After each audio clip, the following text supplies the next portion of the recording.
Hi everyone, today I'm going to talk about all the things that I think are absolutely essential when it comes to fitness, and quite randomly, I wasn't planning on mentioning this, but the fan you can see in the background, it's quite good to have a fan if you work out at home, especially in the summer because it gets really hot. So if you can't afford a gym where they have fancy aircon and stuff like that, definitely get a fan. But now I'm going to move on to the things that I actually plan to talk about. The first two things are more sort of specific to running, but you really need a good pair of running shoes. I mentioned these in my last video, which was my non-beauty favourites, just because they'll prevent you getting an injury, they'll support your feet more than a generic pair of shoes. And also I wanted to mention you need to get a good pair of sports socks. You can buy them in like multi-packs, so you have loads, and they're pretty cheap from like discount sports stores. It seems silly, but socks are really important when you're running because they'll prevent you getting blisters when your feet get hot and sweaty, and they'll sort of prevent your shoes from rubbing on your feet. And like, you wouldn't think that they'd do that much, they're only a pair of socks, right? But cotton actually sticks to your skin and causes friction and is generally uncomfortable to wear during exercise. Obviously everyone needs water while they're exercising, water's really important anyway, but particularly when you're hot and bothered and you need a good drink. Two girly things that are really essential are, if you have long hair, a hair tie. I've got these ones from Popband, they're really good, I've got one in now. They just stay really tight in your hair and they don't move around, so if you're running or doing cardio, your hair's not going to get loose and your hair tie isn't going to come out, so they're just good because you can just stick your hair up and forget about it. And also dry shampoo if you work out regularly but you don't like washing your hair every day. Another thing is a good sports bra. It's absolutely essential, no questions asked, no ifs, buts, ands or maybes. You need a sports bra or else you will ruin your boobs basically. They need to be supported and they can't bounce around when you're exercising. I know it's funny, but it can really damage them. So you need something, a sports bra that's quite compressed and really reduces the bounce. I have this one from Nike, it's just a crop top because I don't have particularly a large chest, so I can get away with just wearing this crop top. I think this was about £25 in a discount store, and it's more expensive if you buy it from Nike, but it's really worth it because I've had it for ages and it's still just like new. The material stops the sweat like sticking to your skin and rubbing, so it's really comfortable to wear, but it's also quite tight, so stops you from moving around. If you do have a large chest though, I would say that you need to get something that's a bit more like something with a wire, like a proper bra would be, but there are specific brands for big boobs. I think Lululemon make some sports bras for specifically large chests, so I'll link them below if you want to go and check them out. Two gadgety things I wanted to talk about is obviously my iPod. Most people use iPhones though these days, so whatever carries your music. Just wanted to mention that quickly because most people like to work out with music. And also my smartphone, or iPhone, whatever you have, there are some really great fitness apps that you can get. I'll name some fitness apps that I use down below.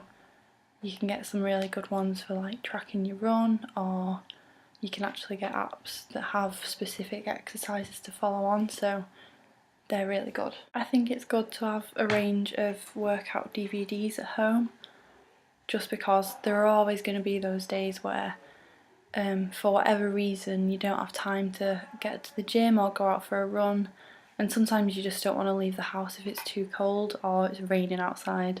I've been there. I've actually done a specific blog post about my favourite at home fitness stuff, so YouTube channels, apps and also some DVDs that I like. But this one I've got here is just the Tracy Anderson method. Obviously, do whatever you like. There are loads of DVDs out there.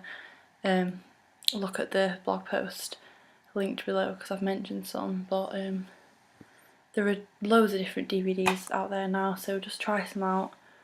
You can get cardio ones or more strength ones like this. I would just say have a couple of different ones so you can sort of pick and choose, and then you're not going to get bored and avoid doing them. Another at-home essential is a good yoga mat, and obviously if you actually do yoga in classes then you'll need one of these anyway.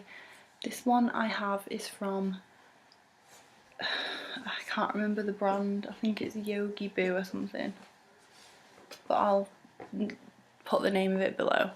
It's just a big blue one, and it's also reversible, yellow on the other side, but I find the blue side has more grip because it's got a different texture on it. I didn't have one of these for ages, and now I have one. I couldn't exercise without it. If you do work out at home, you'll know how painful it can be working out on a hard floor or a carpet, especially if you're doing press-ups. I find are the worst because I do them on my knees. My knees dig into the carpet or floor and it's so uncomfortable. Also, if you're planning on doing some strength training at home, you definitely need to get a basic set of dumbbells. They're really inexpensive, you can get them from Argos and everywhere, and they come in loads of different weights, so I would recommend going into a shop if you can, and if you don't know what weights to get. Depending on what you're doing, it depends on the weight that you use, but I would say for women's general fitness, £5 to £10 is generally what they recommend, I think. These are about £5, I think, and I would say as long as your muscles are really sore on the last reps, then they're going to be the right weight. So in the shop, it should be not really difficult to lift up, but you can still feel the resistance. I think that's a good sign that they're going to be challenging enough, but not too difficult, obviously. The last thing I wanted to mention, I might actually do a separate video or blog post about. It's a foam roller, and I've only had mine for a couple of months, and until very recently I didn't even know what one was. It's basically a large tube of foam that's really hard, so you roll it over your muscles and it basically gives you a little DIY deep tissue massage. So obviously there's loads of benefits for that, preventing injury and loads of other good stuff, so I might go into that in more detail another time. And those are all my fitness essentials. Obviously you don't need everything I've mentioned. Some of the things everyone needs, some of them only some people need. It just depends on what you like and what you do, but those are all the things that I really benefit from and have really relied on when I'm exercising. So let me know what your essentials are below, and I'll see you in my next video.